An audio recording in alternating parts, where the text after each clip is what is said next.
Yeah, thank you. Now, I'm just to give you a warning. This is for Zachary as much as anything. I'm going to start with pseudoscience. Okay, so this first thing is not real. It's actually pseudoscience. That way he doesn't cringe and say, oh no, what is Frank possibly talking about? But the pseudoscience that I want to start with is this. Have you ever been in a room? Come on, go. I guess I've turned it on. Have you ever been in a room and you know that someone is looking at you from behind? Who's experienced that? You just can feel the someone. Yeah? I mean, I've certainly experienced that. Most people have. And then when you start to analyze it, you say to yourself, well, it can't be light-based because they're looking at me from there, right? Because it can't be your eyes. And you say, well, it can't be your ears because it typically happens in crowded rooms, like a pub and things like this. It's way too noisy. So it can't be your ears. And well, it can't be your nose because there's so many other smells. So how do we possibly know that there's someone looking at us? Well, it's been interesting. People have been so interested in this. There's been multiple scientific studies done on it. And why not? And the first one was way back in 1898. They studied this, the feeling of being stared at. How about that for, welcome. How about that for a bit mad? 1898, they were already studying this. This isn't a journal of science. It's been studied for the last 100 years. Here's one in Oxford, a sixth sense. How can we tell that eyes are watching us? And part of some of these studies is that 94% of people are convinced that this has happened. Okay? So basically all of us are convinced that we can feel this is happening. But whenever they do a scientific study on it, it always proves to be false. It ends up being a thing around selective memory. Okay? The idea is that we're always paranoid about things behind us, and we tend to look over our shoulder regularly. And occasionally we look over our shoulder and eyes lock to people because we have the ability to see eyes when they lock. And when we get that, then we're convinced that we had sensed it ahead of time. That's what all the scientific studies say. So why am I bringing that up? The reason why I'm bringing that up is because there's this tendency in all of us that we feel that there's something more out there, which is why 94% of people are convinced that there's something. But as admitted, this is a pseudoscience type thing. This isn't real. Now, as we're looking at something out there, this isn't enough, clearly, right? We want people to be introduced ultimately to Jesus, not just to have the idea that something out there, especially if it's pseudoscience. That's not really all that useful. We want them to be introduced to Jesus. Now, here's something that we have, is that I'm convinced, as Paul wrote, that everyone knows that there's something out there, more than something out there. Everyone knows that there's God deep down inside. This is what Paul writes in Romans, for what can be known about God is plain to them, because God has shown it to them. Many people have written about this. Classic quotes. Here's one from Augustine. You have made us for yourself, and our hearts are restless until they find their rest in thee. Or this one from Blaise Pascal. The infinite abyss can only be filled by an infinite and immutable object. That is to say, only by God. Now, that was just a silly introduction, and I'm way, way, way ahead of myself, because the whole point of this is reaching people in the sciences. And I kind of started in the middle, which isn't very useful. But why I did that is because I believe that everyone deep down knows that the world that we're in is more interesting than perhaps we could ever imagine. It's wonderful. There's something about it that I think people know.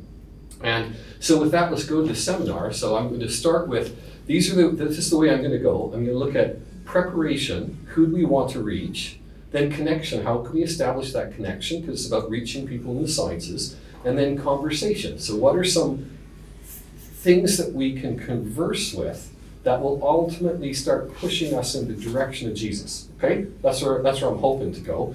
But you know what? I'm actually going to do 4 parts, not 3, because after we've gone through those 3 parts, it's worthwhile to look that there are ways that we can do extra preparation, that we can do some extra research, so that we can ask more intelligent questions perhaps, or get into other conversations.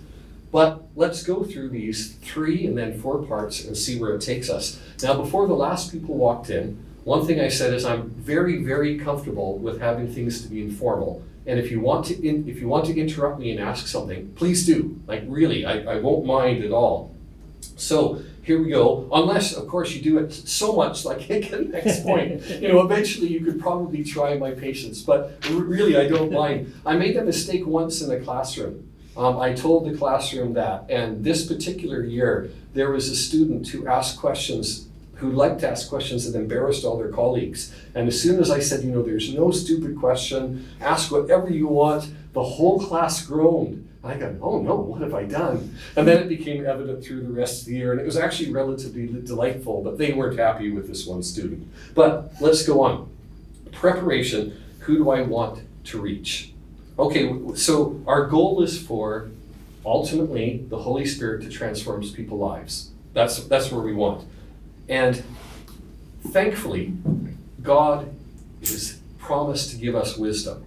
And here's a verse which I rather like, which thinks about the whole idea of planting a seed. And you know the one I'm coming from already. This is the one from Jesus, where he told the parable, a farmer went out to sow his seed. As he was scattering the seed, some fell along the path. It was trampled on, and the birds of the air ate it up. Some fell on rock, and when it came up, the plants withered because they had no moisture. Other seed fell among thorns, which grew up with it and choked the plants. Still other seed fell on good soil. It came up and yielded a crop 100 times more than what was sown.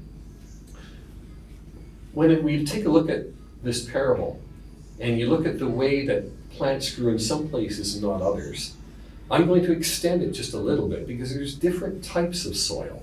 And from an evangelist perspective, I think you know that, there's different scales that people see coming from different Christian groups. This is just one example. The Navigators in the US has one which they often show. And the whole point about the scale is that there are some people that are close to being saved, and there's some people who are indifferent, and then there's people who are resistant. There are people who are downright antagonistic.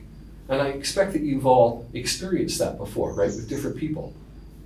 And sometimes I think what our goal is to move someone who's antagonistic to be resistant, and someone who's resistant to indifferent, and indifferent to receptive, and receptive to seeking, and then seeking to coming to faith in Jesus.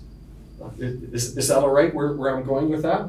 And using this whole idea of the soil and preparation, there's a passage in Isaiah which talks about the way God gives us wisdom. He's talking about planting, and I'm going to extend this to preparing soil. And listen and hear my voice. Pay attention and hear what I say. When a farmer plows for planting, does he plow continually? Does he keep on breaking up and harrowing the soil? When he has leveled the surface, does he not sow caraway and scatter cumin? Does he not plant wheat in its place, barley in its plot, and spelt in its field? His God instructs him and teaches him the right way. Caraway is not threshed with a sledge, nor is a cartwheel rolled over cumin. Caraway is beaten out with a rod and cumin with a stick. Grain must be ground to make bread, so one does not go on threshing it forever. Though he drives the wheels of his threshing cart over it, his horses do not grind it. All this comes from the Lord Almighty, wonderful in counsel and magnificent in wisdom. We can thank God that he can give us wisdom, when we're dealing with people, when there's different types of soil. When I first arrived in Ireland, 20 years ago almost, the ground there was very hard. People were really, really, really resistant. So much so that my wife and I really had no idea how we could do anything at the university in reaching people for Jesus. So what we ended up doing is we just prayer walked the campus constantly. We figured as long as we couldn't have anything else to do, we might as well just walk. It would be good for health. And if God could start to clear away the cobwebs of the university, all the better. So that's what we did. And when I was, in terms of my Bible reading and then prayer walking, God gave me this verse, I believe, which is not my word like fire, declares the Lord, and the hammer that breaks a rock in pieces. And I think this was given me as an encouragement that, yes, the ground was very rocky, but through his word, it can be broken and eventually made into ground that can work. So I have the question then, which I started at the beginning, which is, who do you want to reach? Okay, and the whole part of this is reaching people in the sciences. So let's go with that. And I'm going to start with, scientists may be reserved and cautious. Now, I think in some places it's not as bad as what I'm going to say, but it goes like this. I'm at a party, I'm a scientist. Could be the most friendly party in the world, so don't think bad party, I'm just at a party, a grouping of people. And they say to me, what do you do? And I say that, I'm a physics professor. I actually never answer that, incidentally. I'll tell you why in a second. But I say I'm a physics professor, and immediately I can see their just, oh no, who have I found myself with? And then I can sense that they want to get away from this conversation as fast as they possibly can. And have you ever experienced this, Zachary? Or no, where you've been? Yeah, I guess so. Yeah, so it's just something that sorry? Oh, yeah, I guess so. I mean, it's worse for some fields than others, I guess. Like mathematician, definitely. Yeah.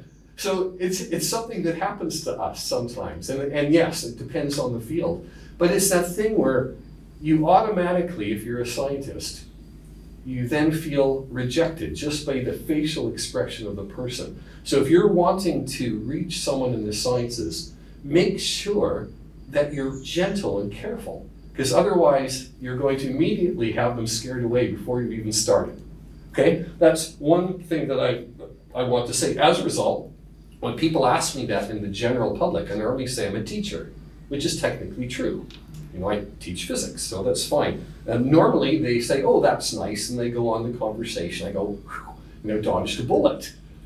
Occasionally they say, what do you teach? And they push it, and then I know they're probably okay, but in general, that's the way I dodge a bullet. The point is, be gentle when you're doing that. Scientists are real people. We're not robots or automatons. Now, sorry for being just a bit silly here, but as a physics professor, I regularly have my students write me at Saturday night at midnight or Sunday when I'm at church, and then get upset at me that I don't answer them right away.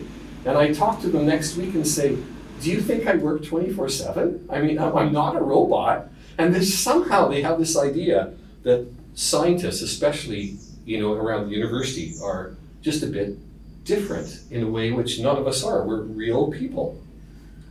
Now, when I talk about that, I've got this interesting perspective from me. I'm going to say scientists are real people just like animators. And I put in brackets there, my daughter is an animator. So where am I going with this? You see, people in her world, when I met them, they were, to me, different and scary. They were quite scary. You see, from my perspective, they had strange clothes, they had strange hair color and hairstyles, they had strange tattoos, they had strange lifestyles, they had strange interests. They were frightening to me. My daughter tutored me in why they think and dress and act the way they do, and it made total sense. I go, oh, that makes sense. The result of that is now when I meet them, they're delightful. I can get on with them really well. I don't have any trouble. It doesn't matter what they look like, smell like, think like, whatever. I have a feeling for what makes them move. And they're wonderful. Okay? That required me learning about them. And that's something that is worthwhile for us to do. If you want to interact with a scientist, learn to understand them, just like I did with my daughter's friends who are animators. It's a good idea to do. Stereotyping is not useful, not at all. The people outside the scientific field, sometimes think that we're all semi-identical. And it just isn't true at all. So I'm just going to give you a quick rundown. I was thinking about people that I work with fairly closely in my department, okay? One of them has a hobby of building model trains. And you might say, well, that sounds like a scientist to me. Okay, fair ball. Another one plays Dungeons and Dragons and is loaded with tattoos. Okay, well, quite a bit different. Another is a jazz musician. The next one's an athlete. Next one is an outspoken Marxist. Then we have one who defines himself as a good dad, spends his weekends taking his children around various places, and two more are completely wedded to their science as they're wanting to achieve their Nobel Prize. And that might be more traditionally what people might expect. But I think you can see here there's quite a bit of variation. And that's just the people that I interact with semi-daily. Among my students, I can see huge differences as well. They're the ones that are the partiers. And at university, you say, well, no surprise there. Well, that doesn't make them a scientist. They're the others who avoid alcohol, and their fun thing to do is to gather together and play board games. Okay, completely different yet again. Others who are addicted to computer games, and then there's the largest group that honestly is just trying to find a group that they can get on with, where they're accepted. And ultimately, when we're trying to reach people, that's the thing that we need to realize. is that people want to fit in. That's what they're looking for. They want to be accepted. So I think it's worthwhile remembering that, even though it sounds fairly trivial, as we're wanting to reach scientists, that we don't scare them away, because we can be scared away. So the next thing that we want to do is we want to find connection. So how am I going to find common ground? And we want to do that without alienating them, which is what we were just talking about, right? Don't want to alienate those people. So how can we find common ground with them? Well, I learned something about common ground that completely surprised me in a very strange location. You see, in 2011, I took my sons to Syria. This is right before, or right when the Arab uprising, or whatever it was called, was happening. I have it down in my notes, so I forget what it was called. It was just starting, and we went to Syria. Now, going into Syria is apparently it used to be going into the Soviet Union. So there was multiple border things. You got stopped, you had to get out of your car, and they'd search your car, and you get back in, and then the next one. And then eventually we went into that police station, and where they were searching all our luggage, and we couldn't get out. It was completely locked in. It was semi-prison-like, and we have these police officers questioning us. It was a bit frightening. But what those police officers did, which was interesting, is the way that they put my sons at ease. You see, they figured that if we'd done anything wrong, they could get it out of my teenage sons, not out of me. So they asked me almost no questions. Now, I went into there telling my sons, we have nothing to hide. We have nothing that's wrong according to Syria. So answer everything honestly, but answer it short. Don't elaborate, but answer it short, because otherwise we may say something by mistake that they'll jump on. So what did those police officers do? They were so good, they just asked my boys all these questions. They ended up honing into Premiership football. Is that what it's called? Yeah. Because I'm not a football person. So they ended up asking that, partly I think to establish that we really were from Ireland. It was just as well they asked them and not me, because I know nothing about the Premiership, at least I didn't then. So that's what they did. And they got my children really, really relaxed with their questions. So after walking in there, they were so nervous, and then they're completely relaxed. And then they would ask the gotcha question. Can you guess what the gotcha question was that they were really searching for? No one can guess? I wouldn't necessarily expect it. It was more curious. It's not in the notes. I've gone off notes completely. But it was this. They wanted to know, have you been to Israel? Because as many, at that stage in 2011, most Islamic countries, if you'd been to Israel, they didn't want you in. And we hadn't, so that they could just say no. But they ended up asking them 4 times in the middle of the conversation, when was the last time you were in Israel? Oh, we have never been to Israel. And then eventually we were let through. So what did I learn from those guys? I learned the importance of asking questions that are friendly to make people relaxed. And I think this is really, really valuable. So if you go back to football, which I'll pretend that I understand even though I don't, if you're a Manchester United fan and I say to you, oh, they're rubbish, Chelsea is much better, what have I done? Told us the truth. I've just created a separation, haven't I? There's that small percentage of people that love the challenge, so they're going to be my best friend just to battle. But most people, I've just irritated them. I just pushed them away. It's a similar type of thing that we're going to have in terms of field of study. You know, if I ask a student, I'm going to do this one for Zachary because I actually really respect what he did. But if I ask a student, you know, what they study and they say philosophy, and I say, oh, rubbish, what a waste of time, which is what Stephen Hawking, a famous physicist, did, and then was totally bashed. And as I said, I incredibly respect philosophy, and I would have taken it if I had the brains for it, but I don't. So yeah, so I'm not picking on philosophy at all. If I say that, I just push them away. I no longer have that connection. So we need to be careful about the things we do if we're going to push people away as we're speaking. We need to ensure that we remain positive when we're talking to people in the sciences. As I said at the beginning, remember, they're starting out with that little chip in their shoulder because they're afraid that they're going to be marginalized, or you're going to not want to talk to them because you're going to think they're weird. So you need to be gentle all the way through. Obviously not everyone. I'm stereotyping. I told you not to stereotype, right? But we have to do that here. a common statement that I would get as a physicist, I'm in applied physics, my area is applied physics. A statement that I get surprisingly often by my colleagues who are theoretical physicists is they say, oh, you're just an engineer. Okay, I get that. Now, I think it's because they're jealous because there's a lot more research funding in applied physics than there is in theoretical. But yet, they say this, and what does it do to me? You probably tell if you look at my body language right now. You know, it partly irritates me. It's given that separation. And emotionally, I'm already a little bit upset. You know, that's what it does to me. And so we need to be careful. With that, when we're talking about them, when we're talking to people, we need to watch our step. We need to have caution in terms of topics that we're doing. So I'm going to run over some semi-random topics that I would say either avoid or just be cautious. The first one, which I would honestly say avoid, is COVID-19. Just don't bring it up. If they bring it up and you agree with them, fine. Then you can bash whatever side you don't like, and it's all good. But don't bring it up because it just isn't going to be useful. I know in my circles, I can't discuss that with my friends half the time, you know, because they all disagree with each other. So don't bring it up with the scientist either, unless they're in that area of research and you want to listen to them. Then do bring it up and listen. Meaning, if you're a skeptic and you already know that you don't agree with them, don't bring it up, right? Because otherwise you just alienated them, which was the whole point. How about climate change? Climate change is a similar thing. There's very few people who actually are knowledgeable about climate change. Sometimes people ask me and they say, I really don't know. No, I don't.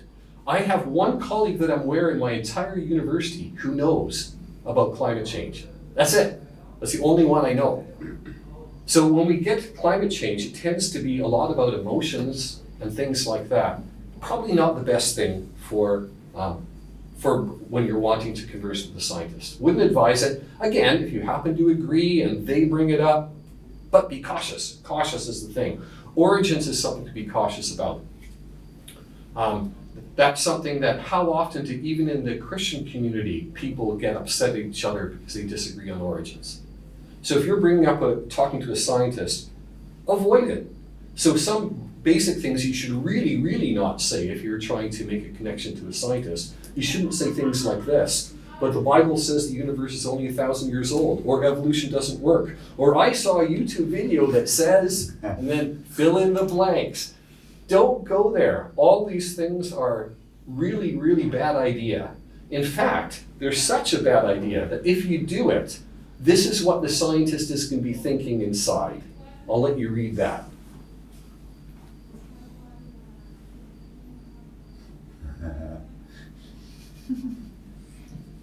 Okay, so this came out in the New Scientist about 15 years ago or so. And as soon as it came out, it read so true to me.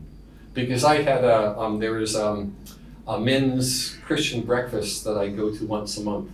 And there was a fellow there who every month had watched more YouTube videos and had something else to instruct me on.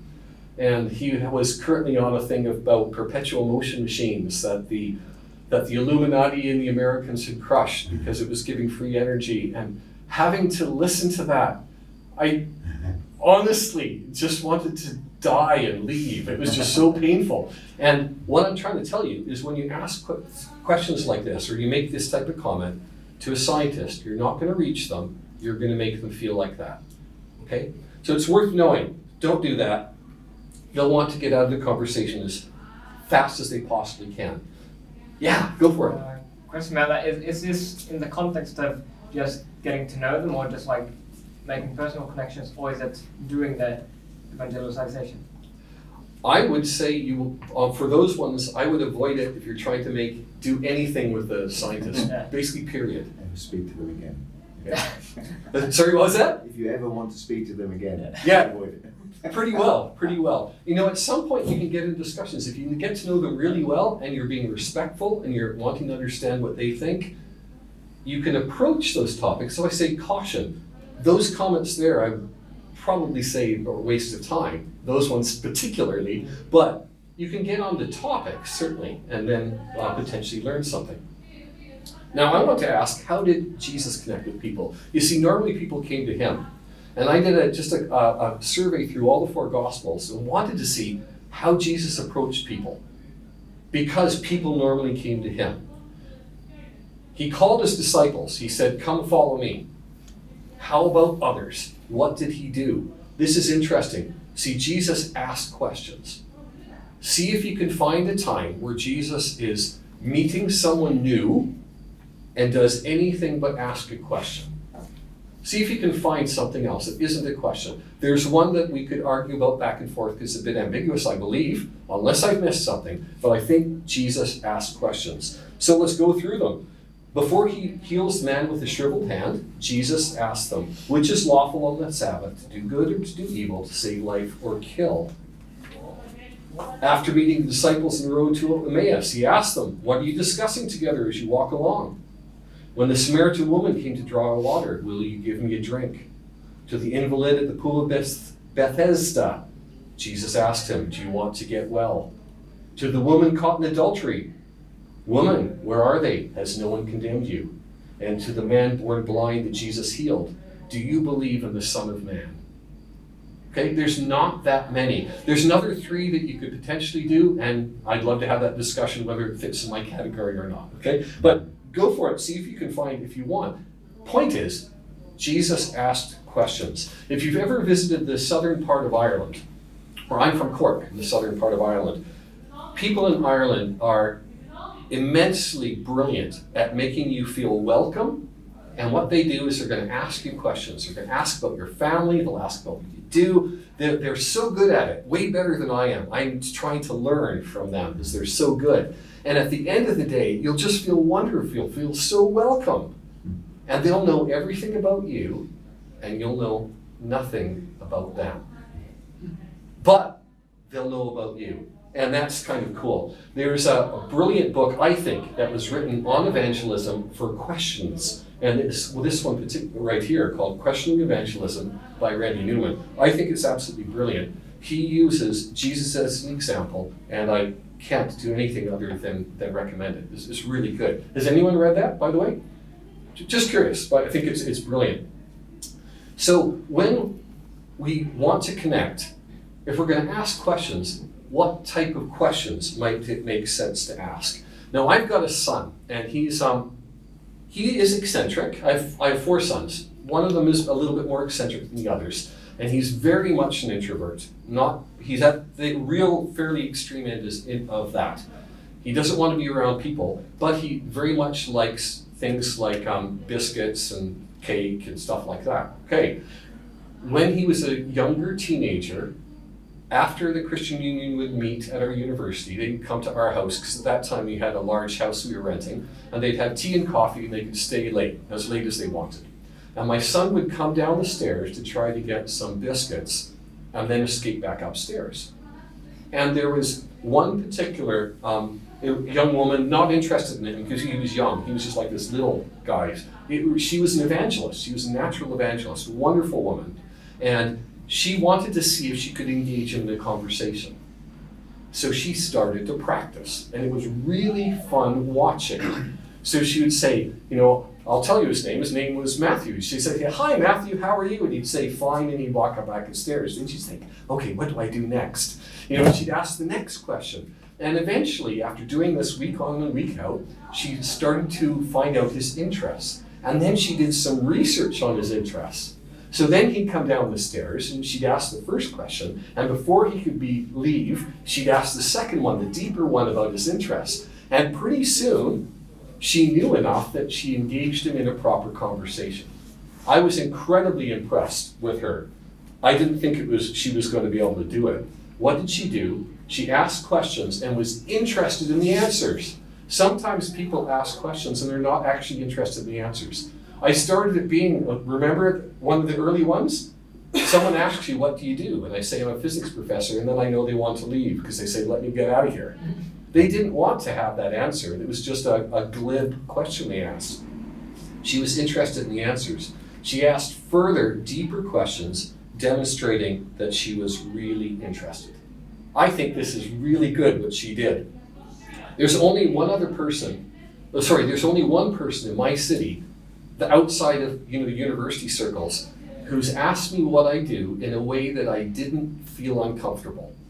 Okay? I can only think of one. There's lots of people who ask me stuff, and I think they're just trying to be polite, and they don't actually care. That's the way I feel emotionally. Meaning if they're evangelizing me, they would have already failed. Okay? There's only one person who's succeeded. He ends up being an artist. Paul Augustinius, if you want to look him up, he does paintings from Africa landscape. But why does he work? Because he asked me what I did, and he says, oh, physics, what type of physics? And I told him it has to do with optics. And he says, I love light. He says, tell me about that. Tell me about what you do. And this is the way I think about it in my paintings. And we established a friendship. And it was kind of fun for me because he actually cared about light. And you can see even in my face, just thinking about it, my eyes are sparkling more. Do you see that? So when you talk to people, if you can actually engage the scientists, their eyes are going to turn on rather than turn off when saying they're wanting to walk away. So you want to see if you can get their eyes to turn on. We need to remember that we're told from God that love must be sincere. So if we're asking questions and we don't care, we're not being sincere. Sincerity goes a long way. Okay? We've got a connection, ideally right now, right? Now we want to be able to get a conversation. We want to get a little bit deeper. Well, it's going to be really unlikely that any of you are going to acquire the information that you need to be able to have a connection at the level of someone who's a scientist. Unless perhaps they're a junior in a younger in university, and then why not? But if you're going to engage a professor or lecturer, it's going to be unlikely, because unless you're at that level, in which case you already have a connection. So that's not useful. But so how do we start a conversation? What might we do? What type of conversations can we have? And the way I'd like to start is based on this verse from Exodus. Then Moses answered, but behold, they will not believe me or listen to my voice, for they will say, the Lord did not appear to you. The Lord said to him, what is that in your hand? And what I'm going to use as the staff analogy is the stories that God's given us. Each of us has stories that God has given us. You see, we can always tell personal stories without burning any bridges. Look at what Jesus told the previously demon-possessed fellow. He says, go home to your family and tell them how much the Lord has done for you and how he has had mercy on you. So the man went away and began to tell the Decapolis how much Jesus had done for him, and all the people were amazed. When my family moved to Ireland, the housing situation was impossible, just like it is today. We couldn't find anything, period. We prayed, and then we started to fast and pray. And we ran out of time in our temporary housing. And we were literally on our knees, praying, crying, and asking God to do something, do the impossible. At that stage, we got a call from my eldest son, who had thought he had broken his toe at the local park, just to make things even more exciting. Because of that potentially broken toe, we got him, we went back to our temporary housing just in time to meet a woman who ended up having just bought a house, this one, which in the back garden goes to the river, and the other side of the river is the university. And we met her, she had just bought this house, and we ended up renting it from her. The agreement in Ireland at the time was a handshake over a glass of wine. And coming from my accents from Canada, and as a good Canadian, I basically didn't drink at all. And so that was interesting in of itself, and that's something that I learned to do, and you can call me a heretic if you want for that. But part of just dealing with people in Ireland is a certain amount is all but required, or else you have burned the bridge. But we drank a glass of wine and shook hands and got the house. She arranged for our children to get into schools, because we couldn't get into schools either. That was also another stress that we had. She also got us an extra week at our temporary housing. This is what we didn't realize, she was a partial owner to those properties. So with that one thing, praying and fasting, the broken toe gave that impossible meeting, which allowed us to get a house, which was right at the university. Now, what did that do? That provided a staff in our hand. That's what that did. So when I'm at work, people would ask me, where do you live? And I would tell them, which would follow by, how did you ever get a place there. Because everyone else can't get anywhere close. See where I'm coming from? Mhm. That was the staff that God gave us that we could use. And so I'd say to you, you all have personal stories. What staff has God given you that might be appropriate when you're wanting to reach someone in the sciences? Here's something else. A question, why do scientists study science? What drew you to working in science? What is it that keeps you motivated? These are questions that lead away from science into places that we can have good discussions with people. Super valuable questions in my view anyway. Here's some typical answers. I've got 4, depending on the type of sciences, and both of these are going to be expanded. Okay, now we're going to start to expand out. So first one, natural sciences. Some people talk about the awe of discovery. You can think of Kepler, who said thinking God's thoughts after him. Well, this can very quickly lead to conversations where we wonder how such discovery is even possible. I mean, why should we be able to understand the world we live in? This is something that John Lennox talks about regularly. Why can we do this at all? There's this fun article written by a physicist, Eugene Wigner, and he says, the miracle of the appropriateness of the language of mathematics for the formulation of the laws of physics is a wonderful gift that we neither understand nor deserve.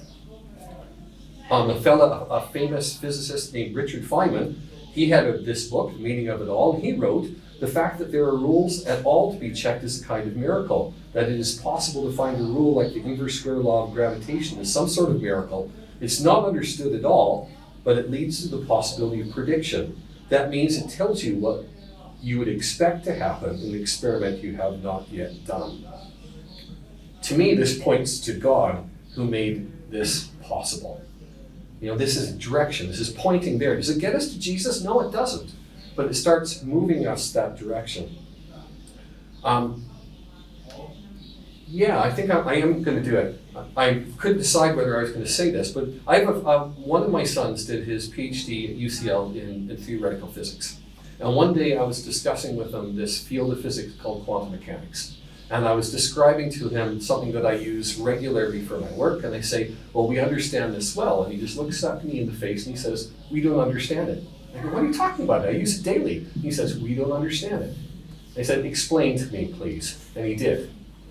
You see, if you get right down to it, as scientists, we don't understand anything. Science is a game of making models. And we make models that are deeper and deeper. But if you ever get to the bottom of that model and you say, why does that work? No one knows. Period. And if you really get down to it, it becomes a philosophical thing. We don't actually understand anything, which is another place that we can go with this, if you want. But that requires people that can think philosophically. C.S. Lewis, this is one that John Lennox loves to quote, it's a great quote. Men became scientific because they expected law in nature, and they expected law in nature because they believed in the lawgiver. Another really good quote. Okay, here's the second one from natural sciences. People love the hidden beauty of the natural world. Right? I mean, you can see that. You can see that it's there. Now, this can lead to conversations on beauty, awe, and wonder. So we find beauty in so many ways, don't we? I mean, I think you can see that we do. I think you could likely explain the sexual element using evolution. But think about how many other ways that we find things beautiful. It's way, way, way more, isn't it? We find beauty of that ancient person who has that special sparkle in their eyes. Right? I mean, we see that. How about the snow-capped mountain? It's gorgeous. Or even things that are dangerous. So you could argue evolutionary arguments that we shouldn't like it because it's so dangerous. You have that stormy sea. Traditionally, that's where people die, but there's something that is gorgeous about that stormy sea. Why? I don't know. I think it points to God. I'm reminded about the C.S. Lewis children's story, The Horse and His Boy. Did anyone read The Horse and His Boy? Mm-hmm. A few did, a few were doing it. In The Horse and His Boy, there's a talking horse called Hwin, and she eventually meets the Jesus figure who's a lion called Aslan. And this is what she has to say. She says, please, she said, you're so beautiful. You may eat me if you like. I'd rather be eaten by you than fed by anyone else. And This it makes my body tingle whenever I read this. There's something to me which is powerful about that, which just shows how much beauty there is in so many different places. We find it in music, we find it in words. Who hasn't had their emotions stirred by poetry or a song, or even like me, with things like this that Lewis has written? We also find beauty in science. This is a picture of Richard Feynman again, and he was asked by an interviewer if he saw less beauty in a flower than a normal person. And his answer was, no, I see much more than a normal person. Because a normal person finds beauty in it in the appearance and has beauty in the smell, and I do as well. But I also find beauty in the cellular structure. I find beauty in the way that it grows. I find beauty in the atoms or molecules that make it up. I find beauty all the way down, so I see more beauty. And I think scientists often see beauty in what they're doing. And beauty, I believe, points to something more because of all the ways that we find beauty. I'm going to now go to engineering and applied sciences. Many people do it because there's a desire to do something useful. And this points to what? It points to purpose. Well, purpose is not a scientific thing. And why are we drawn to purpose? The classic quote, which maybe is too old and maybe I should stop using it because he's not respected as much as he was, but this is the infamous quote of Richard Dawkins that the universe we observe is precisely the properties we should expect if there is at bottom no design, no purpose, no evil, no good, nothing but blind, pitiless indifference. Not the happiest thing. If this is true, everything we strive for is a figment of imagination, and ultimately life is pointless. Whereas in reality, people believe that there is purpose, and that's what gives life meaning, don't they? And I think we can leverage that if we're wanting to reach people in the sciences. People find that there is meaning. Even Nietzsche, who of course is famous for saying God is dead, said that he who has a why to live for can bear almost any how. He may not have respected purpose, but he recognized the need of it. The famous Jewish psychiatrist and survivor of the Holocaust, Viktor Frankl, said that having something to live for was the most important characteristic to survive in the concentration camps. Purpose in life points to something more. Ultimately, I think it points to God. Many believe so. In fact, this book came out, I'm not sure if anyone's seen this before, it came out just in the last year. This is a book of people who were largely atheists, who were followers of Dawkins, and found that his no purpose was just too empty. And they ended up being drawn to God as a result of Dawkins. How's that for Wilde? Okay, because they knew that there was purpose. And it's a fun book to read. My second one on engineering and applied sciences is the love of creativity and inventiveness. So if you asked me, what we can ask others when you see scientists, what gives them the biggest kick or biggest buzz. If you ask me, this is the one that gives me the biggest buzz. When the science I do, I admit it, I'm an applied scientist. I love the creative aspect of it. I absolutely adore that. You can see it again in my eyes if you're paying attention. Just absolutely love it. It leads to conversations on creativity. But what is it? Where does it come from? Why do we take such joy in being creative? I'm not sure that makes any sense. Why do we see so much what we perceive as being creativity in the natural world and want to imitate it or want to be like it? Does that make sense if we're only a result of natural forces? I'm not convinced it does. But might our desire to be creative happen because we're made in the image of God? Not just something more, but made in the image of God. This is what I believe, our creativity comes from. Another good question which is useful to ask is to investigate whether science has solved all our problems. You see, does it deserve the respect it has in our culture? Because science is being used for a lot of good. It's done amazing things, but it's also being used for great evil. So is our trust in it justifiable? And who decides what we should or shouldn't do with it? How do we decide? What is the standard? What is good or bad? This, of course, leads to morality. So we can often get to morality fairly quickly if we are asking good questions of someone in science. And as soon as we get there, can we have morality with God? This is perhaps one of the hardest things for an atheist to argue for, that there is any actual morality. See, from an atheist perspective, the best I understand, they say it's meaningless, it's all subjective, that there isn't any good or bad, there's no real, it doesn't exist. And we all know it's not true. We all know it's not true. So when you're watching the news and you see what happens from, say, Hamas or Hezbollah or whoever you don't like, and, or even some things the U.S. does, or Ireland does, or Israel does, or wherever we are here, Greece, doesn't matter. We see things and we say, that's wrong. And when we're saying that, we're meaning it in an absolute way. That's what we're believing. People believe that there is good or bad. It doesn't make sense without a God, and it doesn't make sense without a God who's a lawgiver. This, of course, leads to things like truth and reality. Is there truth?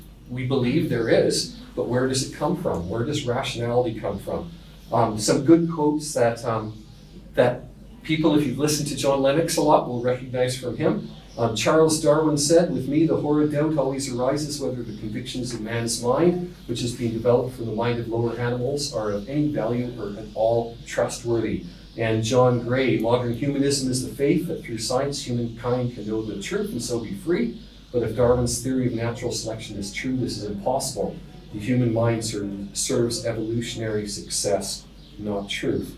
And I love using these when I'm talking with people who aren't believers, because I like quoting people who are atheists. So whenever I talk to people that are out there, I try to only quote atheists. It's just a habit of mine. Perhaps learned by John Lennox, I'm happy to say that, but it's fun just quoting atheists. See, while we can explain rationality and truth with God, it's really hard to do without God. If we have God who's the way, the truth, and the life, which is, I believe, all of this makes sense. We can understand how all of these things exist. Now, if you noticed, I've been going further and further away from science. Do you notice that? And as we go further and further away from science, this week we had Glenn Scrivener here, who I think does a great job with his 7 topics. And if you haven't read his book and you're interested in this type of stuff, it's brilliant, I think. It's an expansion in some respects, a Christian expansion of Tom Holland's book Dominion, but a great book where he looks at these things which don't really I don't need to do the qualification. They don't make sense without Christianity at all. Historically and conceptually, they don't make sense. Now with this, we go back to what I'm calling informed preparation. Okay? So what do I mean by that? You see, there's ways, once we get to know people, once we've asked questions, there are limitations to science. And sometimes it's worthwhile to have some idea where there are limitations to science, so when we know people well, we can start to read and study and then ask informed questions. Okay, that's where I'm going with this one. Don't recommend you start here at all. Not at all, but probably a bad idea, because scientists often think of their science as this impregnable fortress, but it's not impregnable. There's cracks in it. It was never intended to do everything. So let's take a look at some of my favorites, and there's more. This is probably only a tiny fraction of what's available, but for me as a physicist, these are the ones that I would experience and I would be using most often. And the first one is, why does anything exist? The philosophical statement says for something to exist, something must be eternal, but scientists believe that the universe had a beginning, so where does it come from? The William Craig argument, if you haven't heard of William Lane Craig, he uses this, mine was a very simplified version of what he says. For something to exist, there has to be a cause, and that cause has to be eternal. And he uses this to point to God. Now, pseudo-philosopher scientists say, no, well, the universe just appeared from nothing. Well, that doesn't actually make any sense, which is why I call them pseudo-philosopher scientists. But this is the game that you end up you play in when you start asking the question. And so I say, what's more reasonable, that you're saying the whole universe just came from nothing, or that it came from God? And from here we go to this thing called the fine-tuning of the universe. And many of you have heard of that. If you hadn't, it's actually worthwhile knowing. You see, there's fundamental constants that describe the world that we're in. And scientists have looked at whether we can adjust these fundamental constants, what would happen? And what you find out is that they have to be almost exactly the way they are for life to exist. So the probability of, if you just made them random, the probability of a universe existing that would support life is mathematically zero. The number is so small. A famous physicist had this to say, again, one of, I think, of John's favorites: a common sense interpretation of the facts suggests that a super intellect is monkeyed with physics, as well as the chemistry and biology, that there are no blind forces worth speaking about in nature. The numbers one calculates from the facts seem to me so overwhelming as to put this conclusion beyond question. A favorite book of mine, this one here, Rare Earth, it was written by two atheists about the fine-tuning of the universe. Again, written by two atheists, their conclusion is we're never going to find intelligent life. And they say we have no idea why we're here. The probability was mathematically zero, but the fact that we're here, bonus. That's really what it comes down to. It might as well be an apologetic book for Christianity, even though at the end of every chapter they give an atheistic interpretation of their discovery. I love the book because of that. An excellent book that also discusses it is this one right here, A Fortunate Universe. Luke Barnes is the person who is very much the Christian side, who is a number of articles. And this is a really good book. And if you look up Luke Barnes, you can find articles from him. And then, of course, John Lennox, God's Undertaker, has Science Buried God. So if you want to do a deep dive into fine-tuning, these are some good books. Now, an attempt to explain fine-tuning is the multiverse. And so this is a bit mad, you see, because from my perspective, it's wishful thinking, because it's not really science. It's philosophy based on science. So it's based on quantum mechanics loosely. And I don't know how to deal with this one yet. So this is where I'm begging your forgiveness, because I didn't have enough time to read up enough to give you some good recommendations. Okay? I find it frustrating because it's not science enough for me. It seems to me it's philosophy. But again, I'm apologizing to you by not giving a good why it's bad. What I can say, though, is that Stephen Meyer, and I've read his chapter and I like it, but I haven't embraced it so that I'm 100% with him. He has a really good chapter on this where he shows why it doesn't actually make sense. And for rather than me bluffing and trying to explain what he says, I'm just going to leave it at that. Okay? But the multiverse, there's no evidence for it. It's an explanation that's used to replace God because of fine-tuning. That's what it's there for. Otherwise, they'd never come up with it because it's an extra complication. What makes more sense? For me, it's pretty obvious what makes more sense. It's God's there. We also have the problem about life and DNA. And by life, I'm meaning the first cell. Where did life come from? See, scientists would argue that they understand how life evolves. I don't want to get into that discussion because I don't know. I'm a physicist. But where did the first cell come from? They don't have the slightest idea. From the time that DNA was discovered more than 60 years ago, it's gotten even more difficult. So the problem is growing. It's getting harder. Francis Crick, who discovered DNA, had this to say: an honest man armed with all the knowledge available to us now could only state that in some sense the origin of life appears at the moment to be almost a miracle. So many are the conditions which would have had to have been satisfied to get it going. What did he eventually conclude? Crick and other scientists, they eventually concluded that the probability of DNA in the first cell appearing by random was basically zero. So the solution was that it was sent from intelligent aliens from outer space. And I'm actually serious about that. He wrote a book on it. This came from things called panspermia. But invoking aliens doesn't actually solve anything, because that just puts off where life came from, and we've just lost time. So if you're thinking that the Big Bang happened 14.7 billion years ago, and life came from aliens 4.6 billion years ago, you see the problem? You've just lost, or 4.2 they claim, or 4, I don't know what the number is, so I'm not sure. But you've probably lost about 4 billion years of time. And there's a problem with it from the other side. You see, you can't have life until stars have appeared and have exploded to create heavy elements. So we have a limit on that side too, so we're running out of time, okay? There's a problem here. The scientific problem with where life came from really good books. The same one I mentioned before, Stephen Meyer's The Return of the God Hypothesis, as well as Cosmic Chemistry by John Lennox. Another person who's well worth listening to, has got lots of videos, and I'm not aware of any books, but articles certainly, is James Tour, who spoke at video at a foyer. Were you there when he spoke? So I don't remember how many years ago it was, so I'd be bluffing there. But he spoke at one point, and he is very much interested in what it would take to actually build life. So he's trying to see how much of a cell he can build using the highest tech things possible. And he assembles micromolecules. That's his area. Another area, which is an interesting one of thought, is consciousness and language. You see, we don't know what consciousness is. We don't know where it comes from.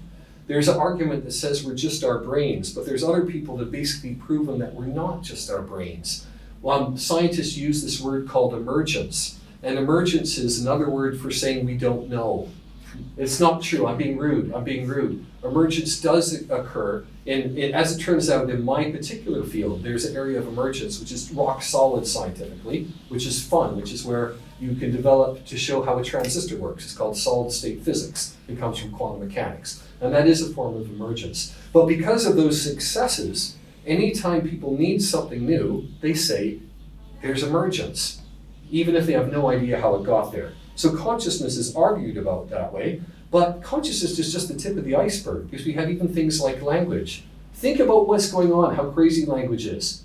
I have thoughts that we don't understand, and I'm a conscious being, okay? Those thoughts are being translated into my vocal cords for ways that I have no idea how. My vocal cords are vibrating, which are creating sound waves, which are going to you and into your ears. They're being translated from your ears into electrical signals which are going to your brain, and you're understanding what I'm thinking. Think how mad that is, that whole process. We don't understand it at all, how that could possibly be. And then think of all the other things our minds do. The way we're wanting to be creative, the way we do art, the way we're wanting to be inventive. Just all the things our mind do are a little bit mad, far beyond what's required, if you like, for propagating our DNA and survival. We could do so much more with our minds. For this, there's 3 good books that I think are worthwhile. The first one, Why Us, talks about it fairly directly. The Am I Just My Brain is a very short, easy one where it's just arguing that we're not just our brain, our consciousness is something more. And the one on the right is actually quite an older one that most people didn't quite know exists. And it's I think it's because the circles it was in weren't the circles that you'd see. The person is if you like, an evangelical Catholic from Notre Dame in the US. And we miss books that are from good Christian Catholic scholars often. Okay, so that one is a fun book, which I don't even know how I found it, but yeah, I eventually found that one. Information, here's something which is interesting. The computer needs to be programmed before it works, right? For a cell to operate, it needs DNA, it needs programming. Where does any of that information come from? We just don't know. We have absolutely no idea. Absolutely no idea. I think that the problem with information is huge. I think it's just enormous, and it points to God very strongly, I believe, is that information has to come from somewhere. So we looked at, in terms of our limitation of science, this incomplete list, but this is what we talked about. Why does anything exist? Fine-tuning of the universe, life for cell, consciousness, language, our minds, and information. These are some things that I think are limitations.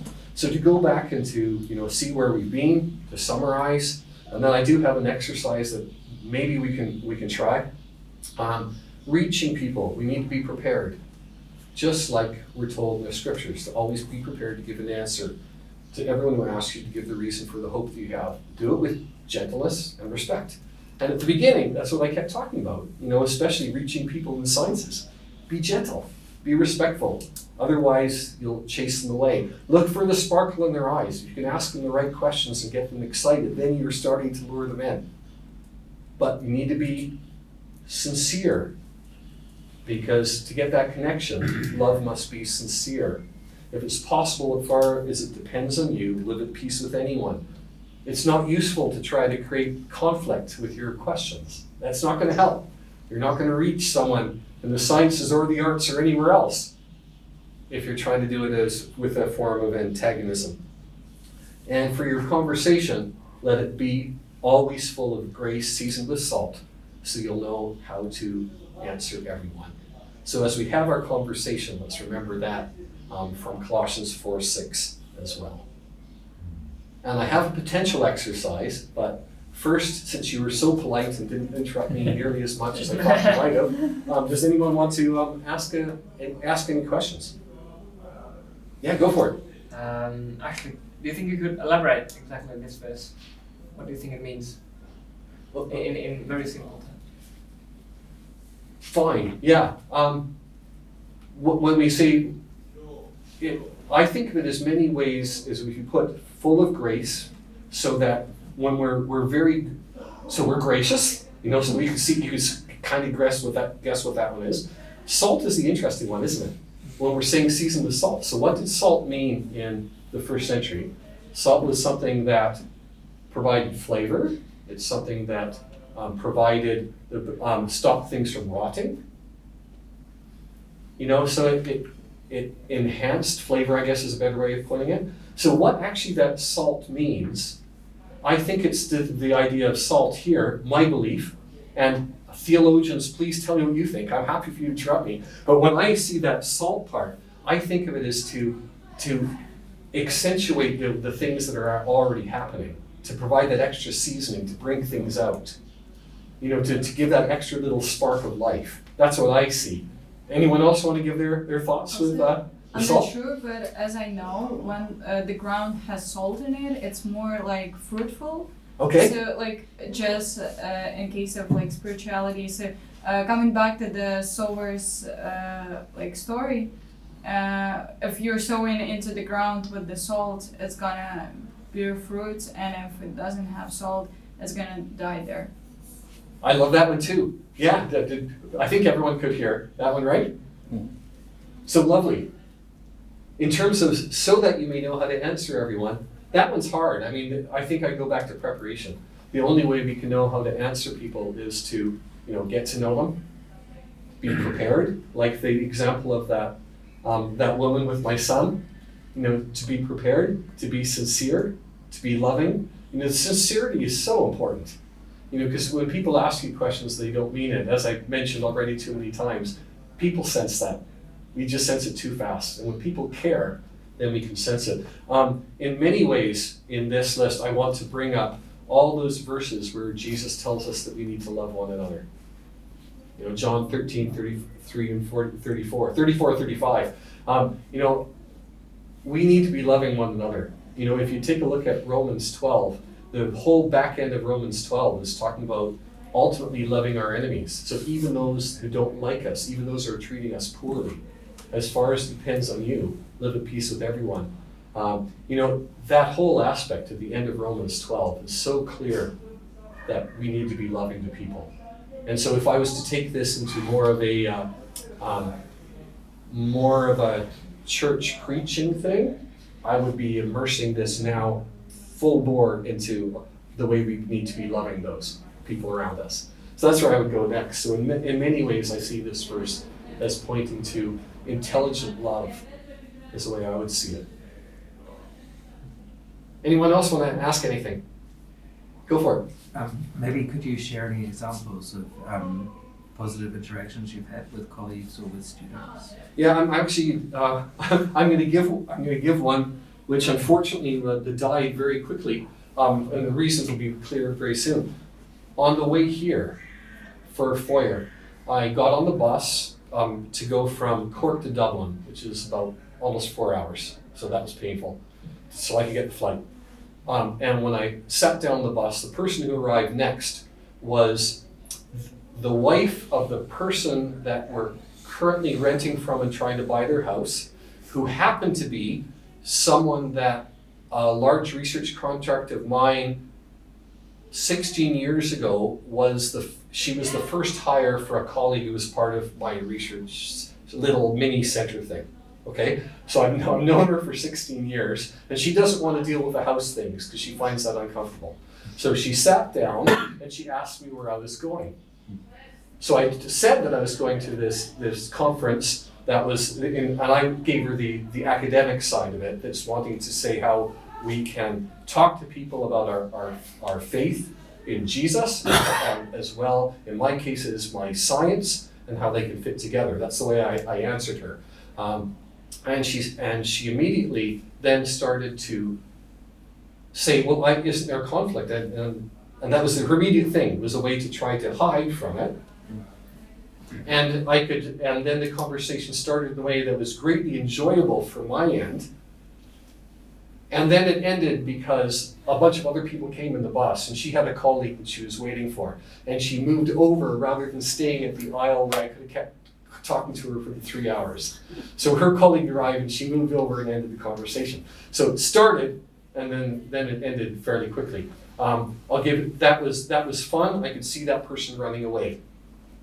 In general, my colleagues all run away, but running away still means that the seed's being planted. So other example, one of my best friends in the department, who's from Germany, and his expression to me was that he had never met someone in the sciences who was a Christian before. That's the way our relationship started, which unfortunately is common in Ireland and common in Germany, which is sad, which is why we need things like FOIR so badly, right? And we started having conversations, and he went the direction very quickly of truth being relative and Jesus not existing. So point being, he didn't even need to stay in science. The getting through the science being a barrier for him was very, very rapid. He didn't have a problem with that.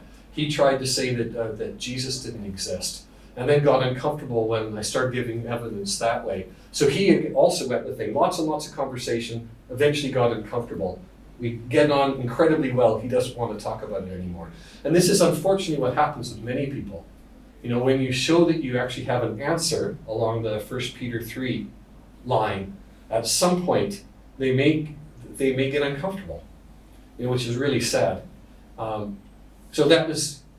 So do I have any good ones where people have come to faith?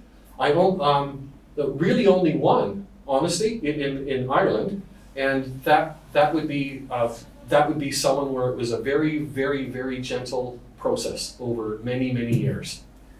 And it was first questioning some of the things I said here, talking about things like first life, where did the universe come from, those issues very, very gently. Started to thinking about them. So that would have been a sort of a 2-year gradual process where he kept engaging, kept asking questions, started looking at himself, started reading himself. At some point, it was actually my wife who noticed, because this was still in the Facebook active era. His arguments would have been atheist, and then they went agnostic, and then they went semi-Christian, and then they went Christian, over the course of a couple years. But, success would be very poor if you want to say people coming to Jesus. But in terms of having people have that sense where they don't want to discuss it, has been highly successful. When I first arrived, I was beaten up in my department. How can you possibly believe in that? But I stood and I said, well, what is the problem? I don't see a problem between science and faith. Well, how about this? And then I hadn't. And then whether I had an answer, as John Lennox was saying that day, or whether I had to think about it and come back the next time. It took about a year in my department over that sort of departmental lunch tables. But after a year, I no longer got beaten up, and people unfortunately didn't want to discuss it as much anymore. So that was the experience. Sorry, way too long an answer for that one, I suppose. But how many people are in science? I know Zachary is. Anyone else in science here? We got 1, 2. Okay, put up your hand high. Yes, it is science. Okay. So well, actually, let's try something. Everyone doesn't need to do it. Here's the exercise that I thought it might be fun to do. And it's actually, what time is it? Also, 17 past. 17 past. And so that means we have 10 minutes anyway. So this is the thing I thought we'd do, is you don't all need to say you're a scientist, and you don't have to. You can be free in this. But the exercise I thought would be fun is if you did a pair, making sure you have a scientist, and try to surf with your questions, and just give it a try with someone that you don't know, though. And so the goal is, can you ask them questions that makes them want to, say, talk about what they do first? So try that one. Because if you want to get people to be on your side, reaching the sciences, first show them that respect that you actually are interested in what they're doing. Then, as soon as you ask them the next question, which is sort of, why do you like doing that? That's the one that's heading the other way. And in this particular environment, that's all but meaningless, because they're going to give the right answer question. But what you can try, which I think is fair, is to see if you can get them to talk about what they're doing where they aren't really feeling. Look at their eyes. Are they doing it because they have to? And this is the exercise, or are you actually making them feel that there's some interest? And then, at the end, the scientist can say, was that enjoyable? And they may not have the courage to be honest, but that would be the thing. So, people up for that? Okay, so again, not every scientist needs to do it, but so again, if people put their hands up as scientists and go with someone you don't know, and grab someone that you don't know, and if Zachary, you don't want to be a scientist, you are a scientist, but so grab someone who's a scientist if you're not one, or if we're going to pretend you're not one for now. Go for it. Are you scientists? We're your scientists. I'm not. You're not. You put your hand up. Okay. I'm just taking this position. I'm asking questions that you And there's- haven't about. Yeah, there's an even number. So does it all work with evens? I think so. That's good. There's an even number of people here, right? Yes, I don't know how many scientists there are. That's good. We're all sorted. We're sorted. It doesn't matter if there's a group of 3 and 2 people want to ask questions of the scientists. I'm fine with that too. So it looks like it's about time. What I'd encourage, if you're willing, is when you leave, walk with the person you're with, and if you're up to it, just discuss what you learned, from both sides. So if you're willing and you're the science hat person, let the person know what was potentially good or bad, or but keep this discussion going. But I shouldn't be holding you, and I think we're done. So thanks very much for coming. Thank you. Thank you. Thank you very much.